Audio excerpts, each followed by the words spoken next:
کراچی کے علاقے گلستان جوہر میں مارٹ کے افتتاح کے موقع پر شہریوں کی بڑی تعداد پہنچ گئی۔ لوگوں کے زبردستی مارٹ میں داخل ہونے سے مارٹ تہس نہس ہو گیا۔ ڈنڈا برادر افراد نے توڑ پھوڑ بھی کی۔ جوہر انڈر پاس کے قریب مارٹ کا افتتاح ہونا تھا۔ افتتاح سے قبل ہی ہزاروں کی تعداد میں شہری پہنچ گئے، جس سے سڑک پر ٹریفک بھی جام ہو گیا اور گاڑیوں کی طویل قطاریں لگ گئیں۔ پہلوان گوٹ کی جانب سے جوہر چورنگی کی جانب آنے والی سڑک مکمل طور پر ٹریفک کے لیے بند ہو گئی۔ لوگ مارٹ کے اندر زبردستی داخل ہو گئے اور کچھ شرپسند عناصر نے توڑ پھوڑ بھی کی۔ اس دوران لوٹ مار کی اطلاعات بھی موصول ہوئیں، لیکن پولیس نے تصدیق نہیں کی۔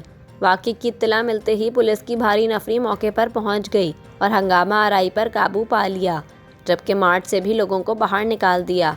پولیس حکام کا کہنا ہے کہ لوٹ مار کے حوالے سے اگر مارٹ کے مالکان رپورٹ کرائیں گے تو ضرور رپورٹ درج کی جائے گی۔